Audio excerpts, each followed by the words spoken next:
Hello and welcome back to another episode of The Sober Scoop. My name is India Gantz, and today we're going to be talking about cravings and temptation. I have done I think I've done a couple episodes about this, but this continues to be a topic that comes up in sobriety, right? Like we just quit this substance that we were reliant on for a long time, and cravings are going to arise. And the longer I'm sober, the different types of tools I start to develop with cravings. They still happen. They happen less and less and less the longer you're sober, which is good news, but they do still happen on occasion. And so I want to do an updated version of this episode with some different tactics. And keep in mind, this is an episode that you can kind of bookmark in your brain and come back to as much as you want. Anytime you're having a craving, you can pop this episode into your ears and go for a walk. I think it will be a great just tool or like sidekick to have with you along this journey. So let's dive right in. Welcome to the Sober Scoop. This is a judgment-free zone where we talk about how to get sober and stay sober. You're not alone. I hope you feel seen. Quitting alcohol is the best decision I've ever made. Okay, I want to start by saying that at the center of resisting cravings and temptation is impulse control.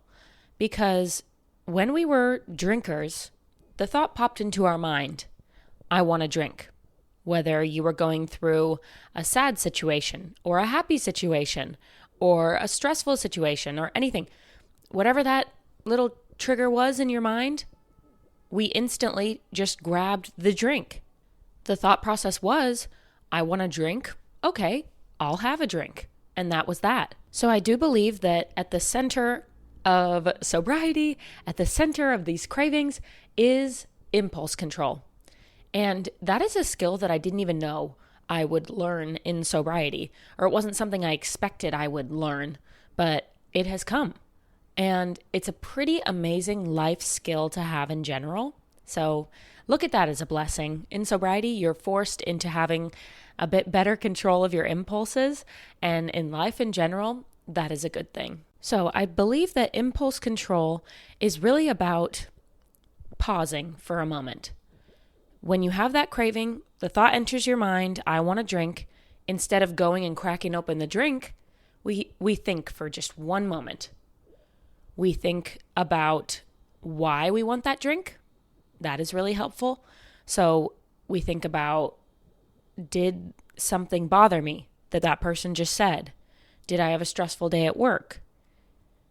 Am I consumed by the thoughts of this unfortunate situation that has happened in my life? Am I really high on emotions and like excited about something? What is that thing that is making us crave the drink? And having that just moment to reflect is really helpful because, first of all, it helps you not open the drink right away, okay? But it also helps you realize why or like what sorts of things in life make you tick. So like, what are those situations that keep coming up that make you want to have a drink? And then you learn that those are things that set you off. Those are things that you need to be aware of. And so I always say that cravings are actually a blessing because it helps us improve as a sober person in the long run. So when these cravings come up and we take that moment to reflect and think about why it's making us crave a drink, then we can start putting a pattern together. Okay, every time I'm stressed, every time after my commute home, I get a craving. Every time after I hang out with this particular person, every time I do this, every time I experience that, like just taking a little mental inventory of what sorts of things make you have the cravings is really helpful. And then what we can do moving forward is either avoid those situations completely or just mentally be prepared to have the craving when we're in those situations. And I think going in with that toolbox into those situations that make us have cravings is really helpful because then we'll know like, okay, going into this meeting today, I'm probably going to want to have a drink afterwards, or I have to see this person this afternoon. We have this weekly get together that we do, and I'm probably going to want to drink afterwards. And I like just knowing that going into the situation is really, really helpful. So impulse control. When you're having a craving, take a beat, reflect, and just mentally store that away in the file cabinet in your head, and start to see if you can develop any sort of patterns. And it's just a little bit of self-awareness, which is hard to learn in life, but sobriety, again, makes you get in touch with yourself real fast. Another really helpful tool for cravings and this impulse control is playing it forward. So playing it forward, if you haven't heard about it, because it's a common discussion in sobriety, I hear the term playing it forward all the time, especially when I was first quitting alcohol. It was like on my For You page on TikTok. It was in the books I was reading. Like that phrase, playing it forward, was everywhere. So it's not a unique thought, and a lot of people use this tool. Playing it forward is thinking in the future, like thinking about where you would be in an hour, in 2 hours, in 5 hours, in 12 hours, after you had that drink. So if you're having a craving, after I had to go get lunch with this person and they annoy the crap out of me, and of course now I'm craving a drink. Okay, so if I had that drink, where would I be in an hour? I would probably be really disappointed in myself, first of all, because I've been on this sober journey. I've been doing well so far, and I gave in. So in an hour, the guilt would probably overcome me, and it would be awful. In 2 hours, I probably wouldn't have been able to stop at one, because also the disappointment in myself would probably make me want another drink. So, okay, in 2 hours, I've already had 2, 3 drinks. In 5 hours, I'm wasted, and I'm passing out on the couch, and I've gone too far. I couldn't stop at 1, 2, or 3. I've had 7, and I'm right back on that train that I worked so hard to get off of. Then the next day, playing it forward to the next day, you wake up and you're hungover, and you're like, how did I get here again? I worked so hard to kick this alcohol thing, and here I am again. How did I allow this to happen? Oh my God. That right there, playing it forward to the next day, is probably the one that works the best for me, because I'm like, I can't be there again. I cannot be that person again. The guilt, the shame, the physical symptoms of being hungover and dealing with that after being so healthy for so long, it would be miserable. And really, it's about that guilt and shame. And that's never going to be worth it for me. When I'm considering, should I have this drink or should I not have this drink? Dealing with the guilt and shame of failing again in my sobriety, like, it is never going to be worth it. Never. I don't want to have to tell all the people that know that I'm sober that, I gave in, I had a drink. Starting at day 1 again. I personally don't want to do that. Call me a people pleaser, but I do not want to have to go around and tell everyone that actually I'm not sober anymore, because maybe I would just give up at that point. I mean, that would be awful. And then one day down the line, I'm going to have to start all this over again. I'm going to have to deal with the withdrawals. I'm going to have to start from day 1 again. So not worth that one little craving that you're having for a White Claw. Like, no, it's never going to be worth it. So playing it forward is a really helpful tool to kick those cravings. All right, so segueing into a different tool for cravings. Scientifically, they say that cravings only last 30 minutes. Isn't that a relief? Don't ask me what source that's from, okay? But I've heard, so I'm putting it in air quotes, scientifically, biologically, cravings only last 30 minutes. So, you know what I say to that? Channel that energy that you're feeling, that craving, and put it somewhere else. So you only have to distract yourself for 30 minutes. So it really is distracting and redirecting. So, okay, I'm having a craving. I really want a Coors Light. Okay, how am I going to get through this 30 minutes that I'm feeling this way? I'm going to put on a sobriety podcast and I'm going to go walk around the block a couple times. I'm going to go walk to the gas station and get a big gulp of soda and walk back. I'm going to walk to my favorite smoothie shop. I'm going to walk to my favorite coffee shop, whatever, and walk back. And that's how I'm going to spend this 30 minutes. And I guarantee after you've been on that walk and you've just given yourself a moment to let that craving pass, you will not be feeling the craving as strong when you are finished. And physical exercise, moving your body, that is like free medicine right there. You go on a walk, you channel that energy that you're feeling with that craving and put it into a walk. Trust me, it will.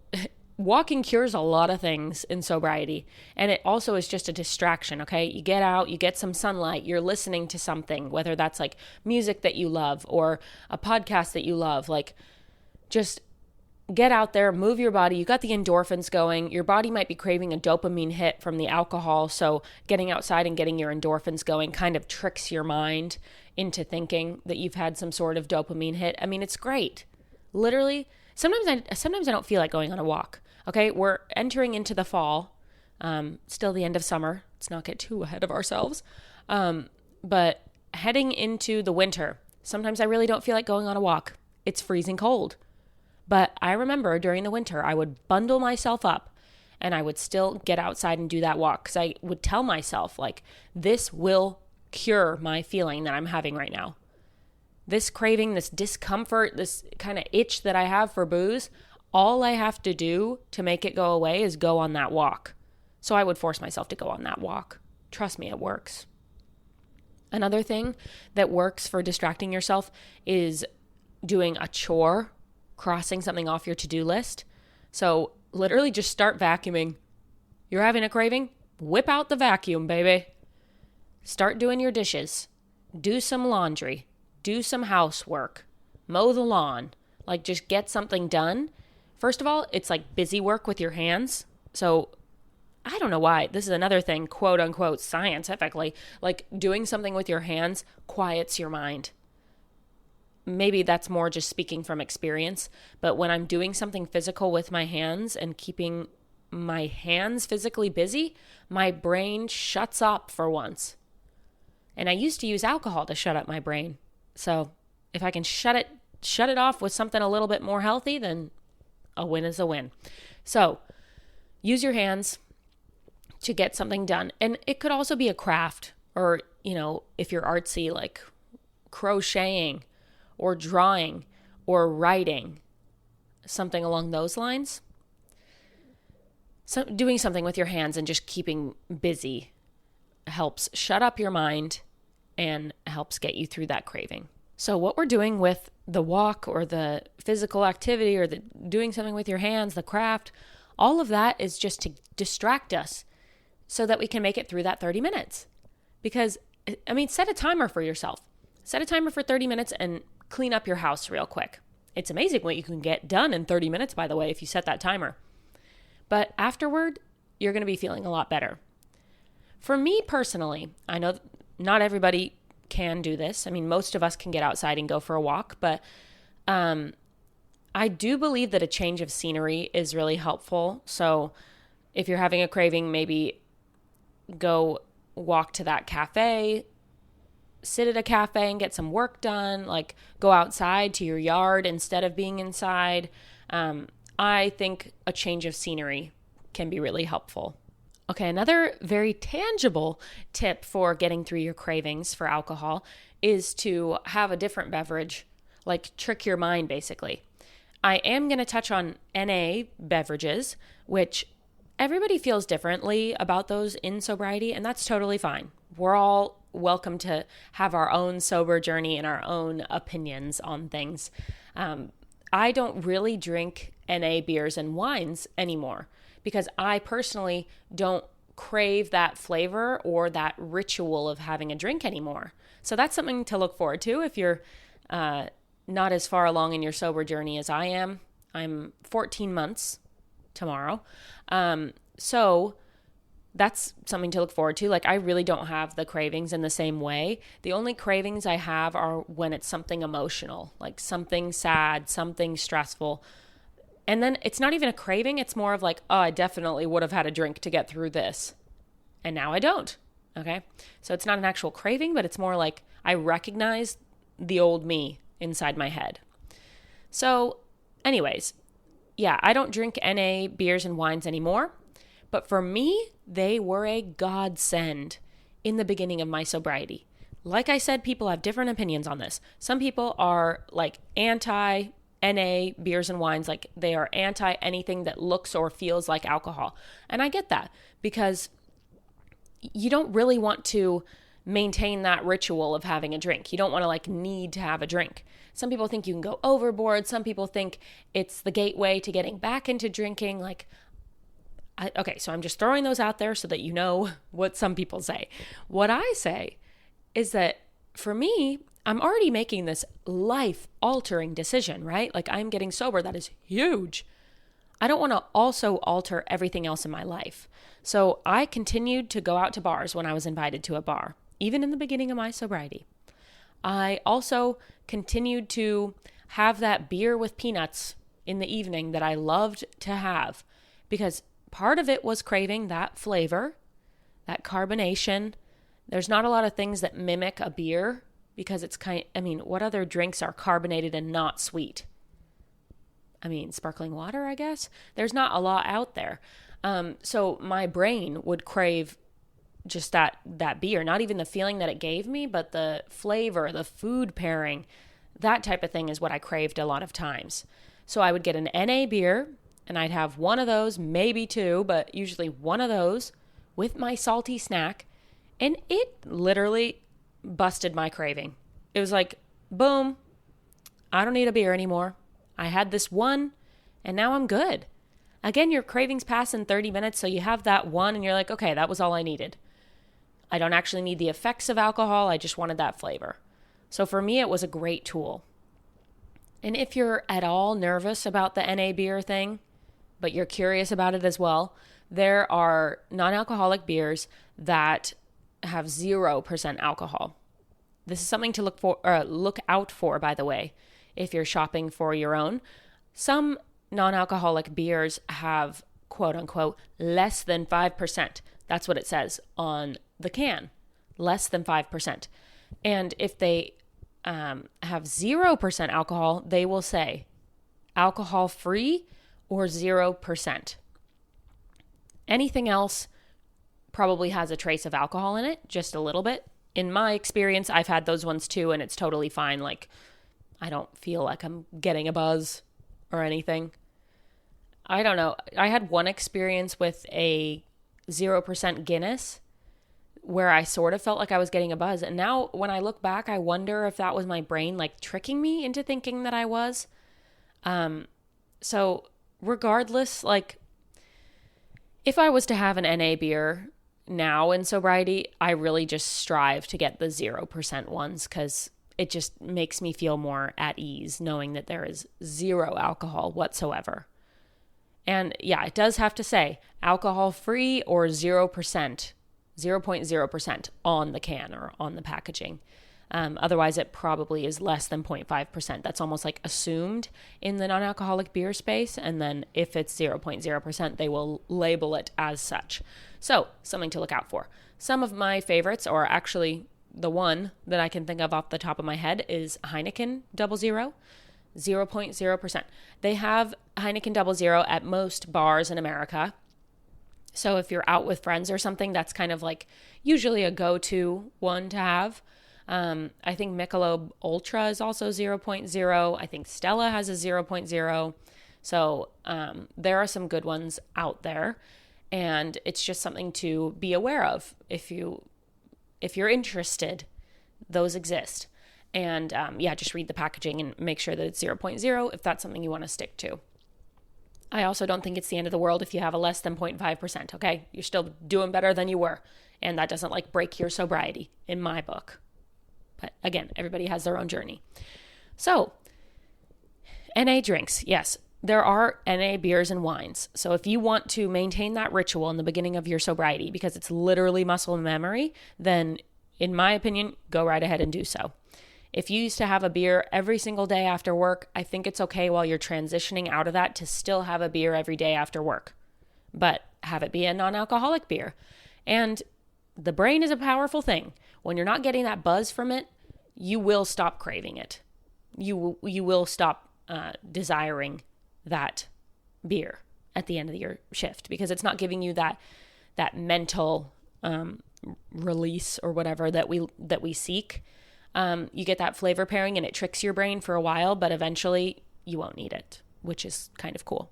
So other non-alcoholic drinks, of course, there are ones that do not mimic alcohol, like sparkling waters and soda and iced tea. Oh my God, the peach tea from Liquid Death is so good. I mean, it is like the sweet tea that you get from McDonald's or something, but with way less sugar. It's like 20 calories or something. And I can't remember, but very, very few grams of sugar. I was shocked because usually sweet tea is like one of the most sugary things you can drink. So I would avoid those. But yeah, the one from Liquid Death is really good. So there are great drinks with no alcohol in them. And I think that you should find some that you love that you can have in your back pocket. Stock up your fridge. This is always something that I talk about and encourage. When you decide to get sober, head to the store and ball out. Get a 12-pack of Diet Root beers and then a 12-pack of Diet Sprite. And then get the 12-pack of Liquid Death Peach Iced Tea. And then get some sparkling water, and then get those Starburst sparkling ice drinks. And then get the Crystal Light packets so you can make a pitcher of zero sugar lemonade. And I personally opt for the zero sugar options. Obviously, to each their own. Drink whatever you want. But I will say that the sugar cravings are, extreme in sobriety. Like, a lot of people experience sugar cravings. And so for me, I want to avoid putting on weight because I got sober. You know what I mean? Like, we're doing this good thing for our body, and I know that diet sodas are not great for our bodies, but it helps just not go overboard on the sweets and put on a ton of weight. So I personally opt for the zero sugar options, but to each their own.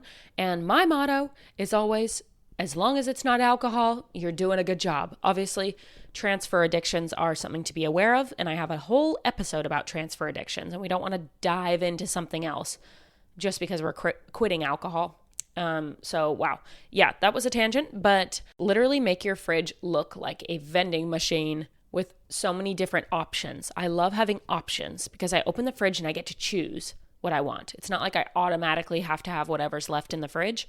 I get to choose every time that I open the fridge and listen to my body and decide what I want to have depending on my mood, depending on the time of day. Like, have a lot of beverages for yourself. It's really, really helpful, significantly.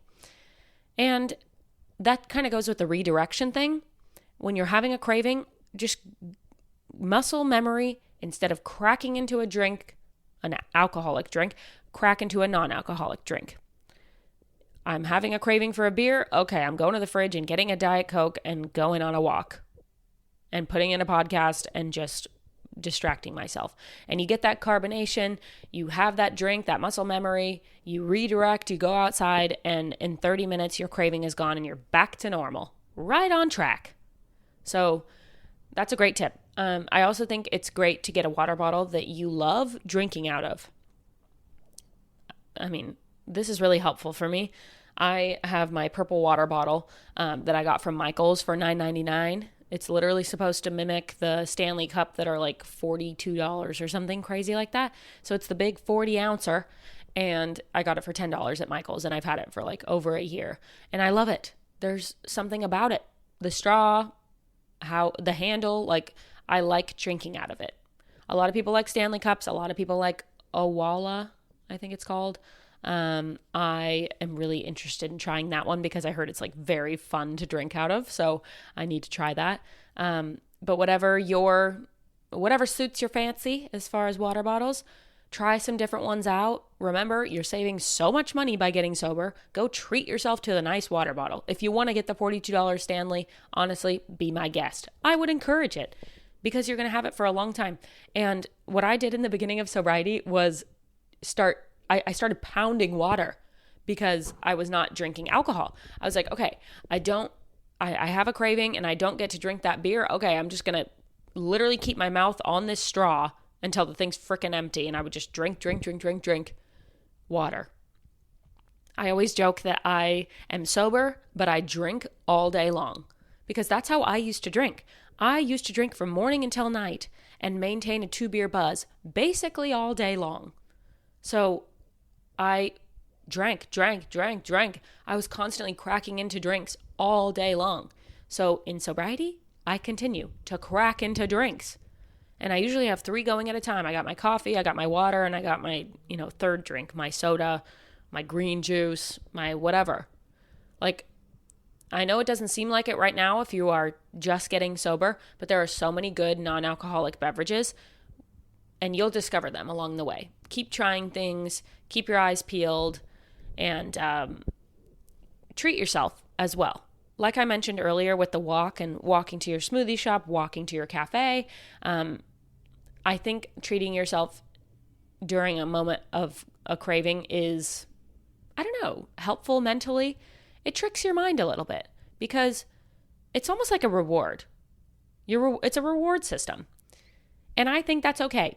Like I said, you have to be careful not to totally dive in head first into wherever you're redirecting yourself, okay? Like people can get addicted to exercise, to sugar, to food, whatever. So just obviously be aware of that and like everything in moderation, okay? Except for alcohol. Everything in moderation except for alcohol. But yeah, so when I would have a craving, I would go get frozen yogurt. When I would have a craving, I'd walk to the bubble tea place and I would get a mango smoothie with a scoop of ice cream in it and tapioca. Oh my God, it's so good. That is like my favorite guilty pleasure. I shouldn't even call it a guilty pleasure because I don't feel guilty. So anyways, amazing. Redirect, go treat yourself to something else while you're getting through that craving. And that brings us to about 30 minutes on this episode. So if you were having a craving, congrats. You probably don't anymore. Remember that you don't need that drink. Play it forward. You're going to feel guilty and shameful, and you're going to be so mad at yourself if you have that drink.